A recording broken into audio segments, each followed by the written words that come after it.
दोस्तों, आज आपको स्वर्ण मंदिर की कहानी सुनाने वाले हैं। कहानी शुरू करते हैं। तिब्बत की पहाड़ियों के समीप एक बहुत छोटा सा गांव था। वहां के लोगों का जीवन समस्याओं से भरा हुआ था। फिर भी गांव के लोग खुशी खुशी अपने छोटे मोटे कामों में लगे रहते थे। गांव वालों का बाहरी दुनिया से कोई खास संपर्क नहीं था। इसी वजह से इस गांव को नजरअंदाज किया जाता था। कोई भी सरकारी योजना इस गांव तक नहीं पहुंच पाती थी। दिनों दिन गांव की हालत बदतर होती जा रही थी। गांव के सभी लोग पुरानी प्रथाओं के अनुसार ही गौतम बुद्ध जयंती मनाया करते थे और इस दिन गांव के ज्यादातर लोग बौद्ध भिक्षुओं की तरह पोशाक पहनकर ध्यान किया करते थे। हर साल की तरह इस बार भी गांव में गौतम बुद्ध जयंती मनाई जा रही थी। गांव के सभी लोग उत्साहित होकर त्योहार का लुत्फ उठा रहे थे। तभी अचानक जोरदार बारिश होने लगती है और 2-3 घंटों की बारिश से गांव संकट की स्थिति में गिर जाता है। गांव के चारों तरफ से पानी की बड़ी बड़ी लहर आने लगती है। गांव के सभी लोग अपने बच्चों और जानवरों को लेकर पहाड़ी के शीर्ष पर पहुंच जाते हैं। ऊपर पहुंचने से सभी अपनी जान तो बचा लेते हैं, लेकिन उनका गांव बाढ़ में तबाह हो जाता है। गांव वालों को अपने घरों से ज्यादा इस बात की चिंता होती है कि इस बार वह बुद्ध जयंती नहीं मना सके। पहाड़ी के ऊपर बैठे बैठे शाम हो जाती है और सभी गांव वाले दुखी मन से पहाड़ी के ऊपर बैठे होते हैं। तभी उनमें से एक बच्चे की नजर गांव में बैठे हुए एक बौद्ध भिक्षु पर पड़ती है। उनके चारों तरफ पानी की तेज धाराएं गुजर रही होती है, लेकिन फिर भी वह अपने ध्यान में मग्न होते हैं।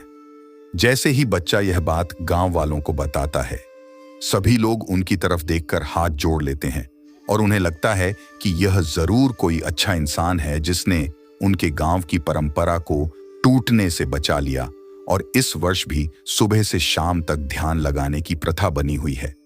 गांव के चारों तरफ पानी होने की वजह से किसी की हिम्मत उस भिक्षु तक आने की नहीं होती।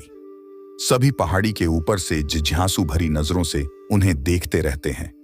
जैसे जैसे रात होती जाती है, गांव में पानी का स्तर और भी बढ़ता जाता है, लेकिन जिस स्थान पर बौद्ध भिक्षु बैठा होता है उसके चारों तरफ प्रकाश की अद्भुत रोशनी दिखाई देती है, जिससे सभी गांव वाले चकाचौंध हो जाते हैं। अब उन्हें लगने लगता है कि हो ना हो यह जरूर कोई पुण्य आत्मा है। गांव वाले सारी रात यह नजारा देखते रहते हैं और देखते ही देखते उन सभी की नींद लग जाती है।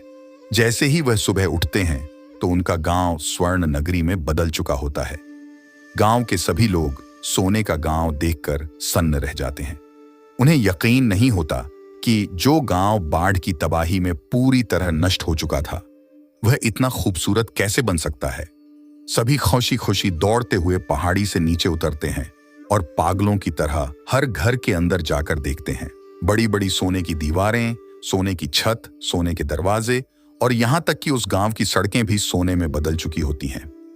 तभी उनकी नजर उस स्थान पर पड़ती है जहां वह बौद्ध भिक्षु बैठे थे। गांव के लोग देखते हैं कि वह भिक्षु भी सोने की मूर्ति में बदल चुके थे। सभी उस मूर्ति के सामने सर झुकाकर अभिवादन करते हैं और उन्हें धन्यवाद देते हैं। गांव के लोगों को पूरा यकीन हो जाता है कि इनके चमत्कार की वजह से ही यह गांव इतना खूबसूरत बन गया। सोने के गांव की चर्चा दूर दूर तक फैलने लगती है और कुछ ही सालों के बाद उस गांव में रहने वाले हर व्यक्ति का जीवन खुशियों से भर जाता है और आज भी गांव के लोग उस बौद्ध भिक्षु की मूर्ति को गौतम बुद्ध की तरह पूजते हैं।